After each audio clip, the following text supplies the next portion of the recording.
Coming up on the show today, President Biden reacts to the situation at Gaza hospitals. So I remain somewhat hopeful, but the hospital must be protected. Plus, the Israeli government has prepared a special movie for journalists. What made this screening stand out was the fact that it was put together so that the Israelis were showing you the before, the during, and the after. And you could see the victims, you could see the looks on their faces. And later, the Indonesian president visits Washington. The UK's government is upended, and we get the latest from Ukraine. Today is Tuesday, November 14th, and this is VOA's Flashpoint Global Crises.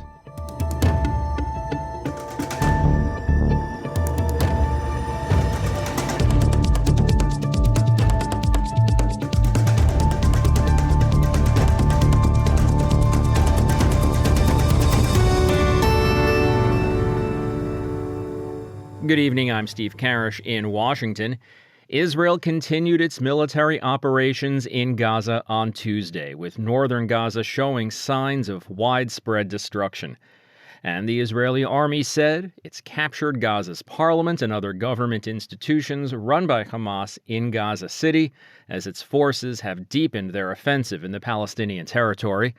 Hamas media said that 30 people were killed in a strike at the Jabalia refugee camp. The death toll could not be independently confirmed. The situation at hospitals is still grave, running perilously low on water, food, and electricity. Many hospitals have simply ceased functioning as medical centers and exist now only as buildings full of people seeking refuge. Even as Israel maintains its claim that the Shafia Hospital, Gaza's largest, sits atop a Hamas command center, President Biden said on Monday that the hospital must be protected. You know, I have not been reluctant in expressing my concerns what's going on. And it's my hope and expectation that there will be less intrusive action relative to the hospital. We're in contact and we're with the Israelis. Also, there is an effort to take this pause to deal with the release of prisoners. And that's being negotiated as well with the Qataris that are engaged. And so I remain somewhat hopeful, but the hospital must be protected. All this as people in Gaza evacuate the northern Gaza Strip by the tens of thousands. The AP's Charles de Ledesma reports. The UN Humanitarian Office says another 200,000 people have fled northern Gaza in less than 10 days. Israeli ground forces have been battling Palestinian militants around hospitals in the north, where patients, newborns and medics are stranded with no electricity and dwindling supplies. The UN says only one hospital in the north is capable of receiving patients. All the others, including Gaza's largest Shifa, which has been at the centre of a days-long standoff, are no longer able to function. The UN Agency for Palestinian Refugees, which is struggling to provide services to more than 600,000 people sheltering in the south, says it may run out of fuel by Wednesday. I'm Charles de Ledesma. Amid growing calls for a ceasefire, Israelis are thinking about what happens after the fighting ends. Members of communities along the Gaza border say they want to go home, but they also want to feel safe. Linda Gradstein reports from Jerusalem.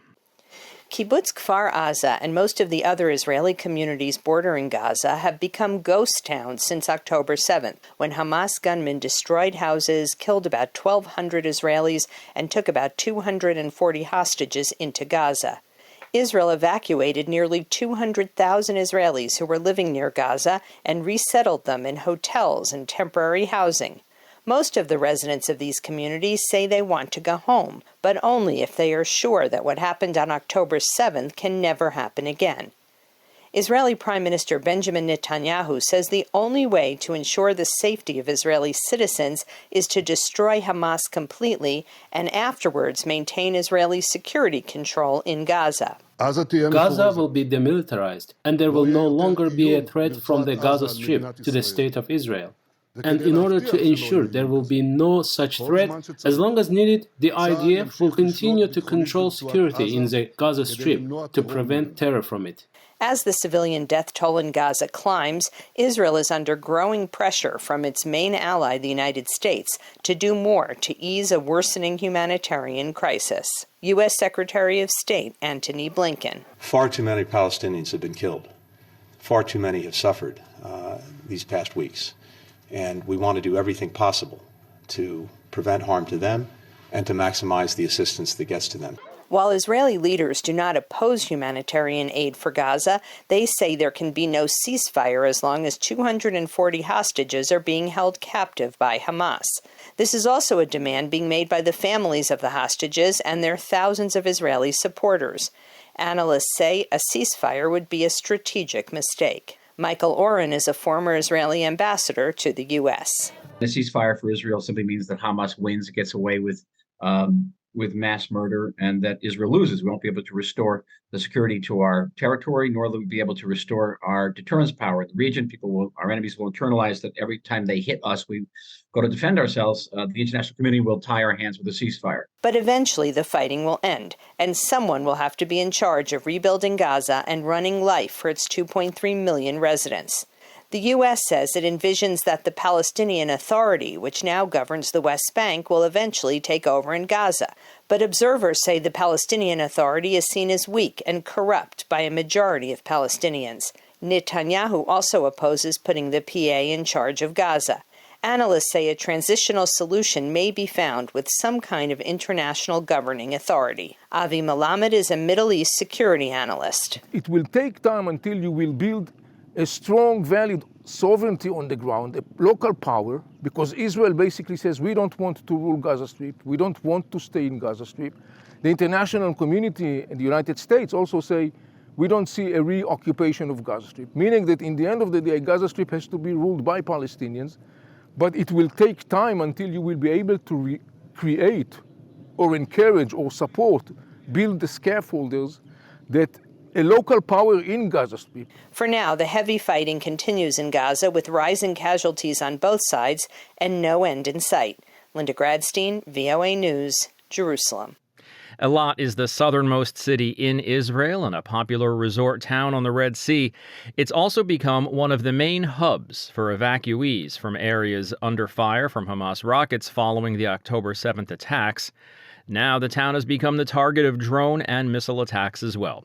VOA's Natasha Mozgovaya reports. When sirens warn of a rocket attack, residents of Eilat in southern Israel have about 30 seconds to get a shelter. But before a drone crashed into a school last week, there was no siren, just a whirring noise followed by an explosion.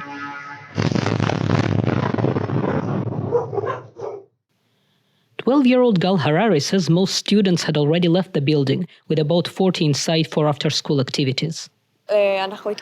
She recalls the day of the drone attack, saying, "We were preparing in the past few days. We had a lot of drills, so the students knew what to do. We were lucky that nobody got hurt. It was a real miracle."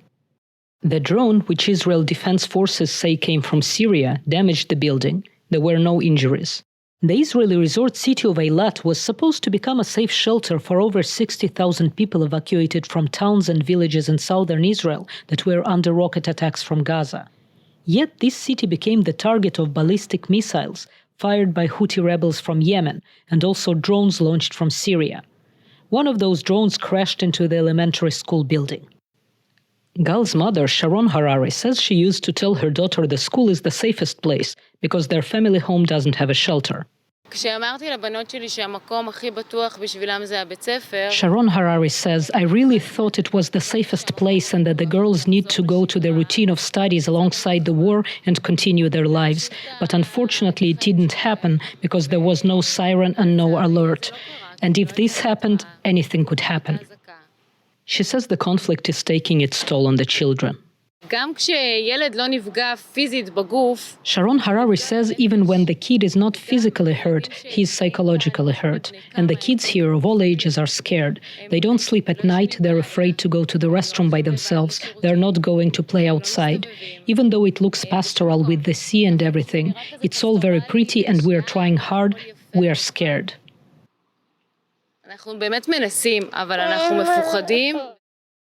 Last week, the Israel Defense Forces said its long-range Arrow air defense system intercepted a surface-to-surface missile over the Red Sea, launched toward Eilat. The IDF did not say who was behind the missile, although Yemen's Iran-backed Houthi rebels claimed firing ballistic missiles toward southern Israel. Doreen Ray's family is among the survivors of the October 7 attack on kibbutz Nir Oz by Hamas, a US-designated terror organization. 1/4 of the community of 400 were among the victims. At least 20 people were killed and more than 70 kidnapped. She says Hamas was inside her family's home, but couldn't break into the fortified room where she, her husband, and their 3 kids were hiding, holding the door for 8 hours. The family evacuated to Eilat, which now is being targeted. For the surviving Nir Oz members, it will be years before they can return to their kibbutz if they decide to. There is a plan that we go together to some place with buildings that it's very different from our life, just for 2 or 3 years. And in the end, we're supposed to come back to the kibbutz after they will fix everything and make it renew. I don't know if I come back.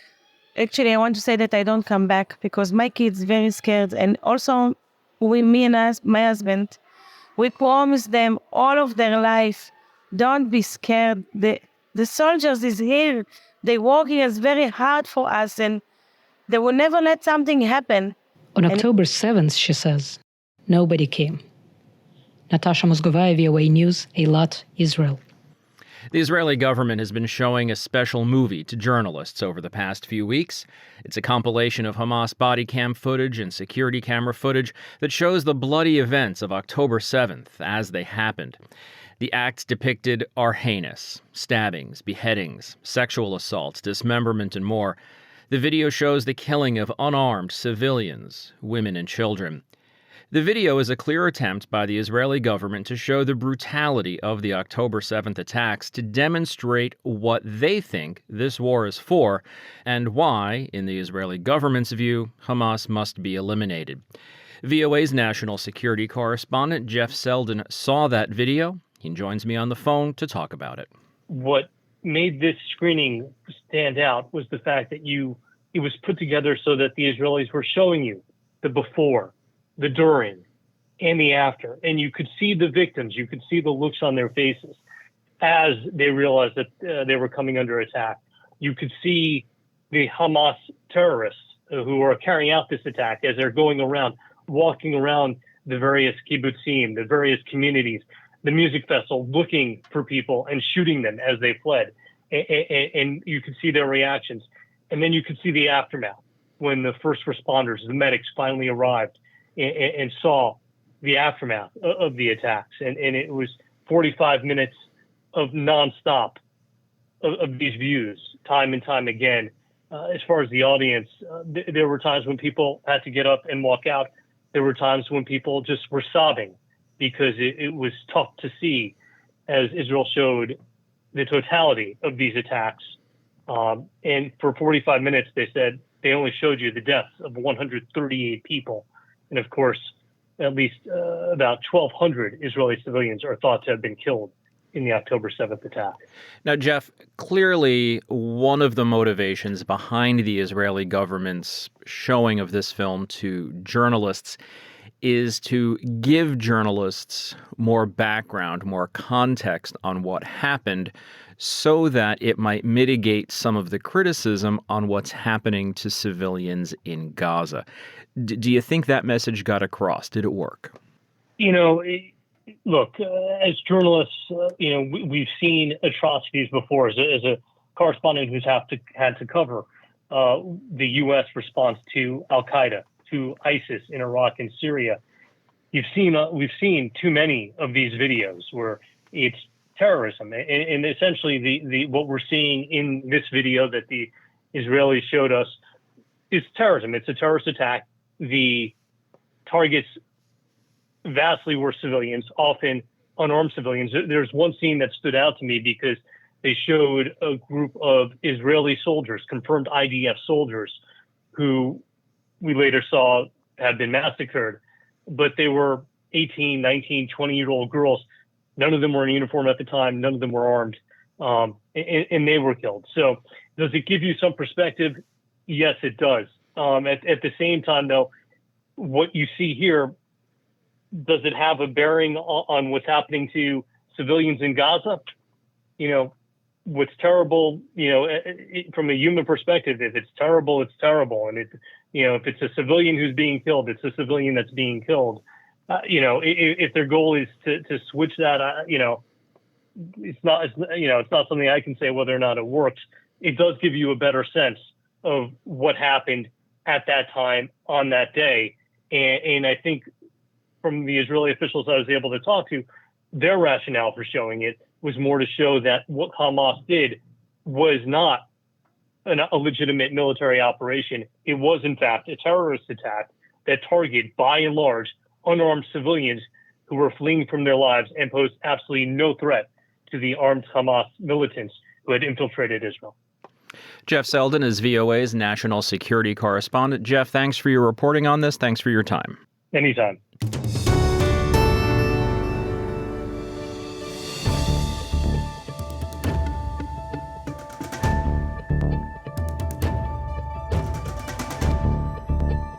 You're listening to Flashpoint Global Crises from the Voice of America. I'm Steve Karish. An update from Kyiv in a few minutes. Now, though, a look at diplomatic forces around the world and how they're reacting or adapting to the situation in the Middle East. Beginning with Indonesian President Joko Widodo, leader of the most populous Muslim country. He met with President Joe Biden at the White House on Monday, and he delivered an appeal from 57 countries of the Muslim world for an immediate ceasefire in Gaza. White House Bureau Chief Patsy Widakuswara has this report. As Israel expands its ground operation and continues airstrikes in Gaza, a message for President Biden from 57 Arab and Muslim countries delivered by Indonesian President Joko Widodo at the White House Monday. Indonesia appealed to the U.S. to do more to stop the atrocities in Gaza. Ceasefire is a must for the sake of humanity. Widodo presented a resolution from the emergency summit of the Organization of Islamic Cooperation in Riyadh, Saudi Arabia this weekend. It rejected Israel's justification of its actions in Gaza as self-defense and demanded an immediate end to the war. It called for a halt to the sale of arms to Israel and increased access for humanitarian aid. Biden named a list of common interests, including building a resilient supply chain on critical minerals. Indonesia has the world's largest reserves of nickel and is keen to enter the U.S. EV battery industry. Also, clean energy transition to combat the climate crisis and maritime security cooperation. We're talking about taking our relationship to launching the highest possible level of cooperation. Hari ini kita meningkatkan hubungan kita ke tingkat tertinggi dengan berbicara mengenai kemitraan yang tertinggi. Comprehensive strategic partnership. Biden did not mention Gaza, where more than 11,000 have died under Israeli strikes since the Hamas October 7 attack. National Security Advisor Jake Sullivan. On many issues, they will agree wholeheartedly. In fact, they'll make significant progress. On other issues, they will have different perspectives. President Widodo's position on the conflict in Gaza is well known. So is President Biden's. They'll both have the opportunity to respectfully exchange views on that issue. After his Washington stop, Widodo heads to San Francisco for the Asia-Pacific Economic Cooperation Summit hosted by the U.S. Biden is set to meet with Chinese President Xi Jinping on the sidelines of the APEC summit. Officials said Biden is keen to use discussions with Widodo to inform him on regional views on Beijing. Patsy Widakuswara, VOA News at the White House. And now to the UK, where former Prime Minister David Cameron has made a surprise return to government as the country's foreign secretary. This after a cabinet reorganization following Suella Braverman, the former Home Secretary's departure, and a chaotic weekend in the British capital. Henry Ridgwell reports from London. 7 years after quitting as Prime Minister after losing the referendum on leaving the European Union, former Prime Minister David Cameron is back in government, chosen as Foreign Secretary following a government reshuffle Monday. It's a time where we have some daunting challenges as a country, the conflict in the Middle East, the war in Ukraine. The war in Gaza rages on. As Prime Minister in 2010, Cameron called the Palestinian Gaza Strip a prison camp, although he maintained Britain's close alliance with Israel. Chatham House's Bronwyn Maddox. In the Middle East, some of the conflicts have not changed. David Cameron is remembered for the intervention in Libya, which was not the greatest success. King's College's Anand Menon says Britain's foreign policy is unlikely to change. I think this is largely signalling to a domestic audience. Cameron replaces James Cleverly, who moves to the role of Home Secretary in place of Suella Braverman, who was sacked Monday. That followed a newspaper article in which she accused Britain's police of showing left-wing bias towards pro-Palestinian demonstrations, which she described as hate marches. The article had not been approved by Prime Minister Rishi Sunak. At least 300,000 people joined a pro-Palestinian protest in London Saturday, calling for a ceasefire. There were violent far-right counter-demonstrations, and police made at least 120 arrests. Reports of anti-Semitic and Islamophobic attacks have risen sharply since the Israel-Hamas conflict broke out. It reinforces existing party divisions, which I think makes it more likely that this kind of thing will explode alongst party political lines. But I think with Israel-Gaza, you see it in a particularly acute form, particularly as well, of course, given the high levels of violence from both sides that we've seen during this awful war. Analysts say the Prime Minister's reshuffle is an effort to broaden his Conservative Party's appeal, as it lags far behind the opposition Labour Party in the polls, with an election due before the end of next year.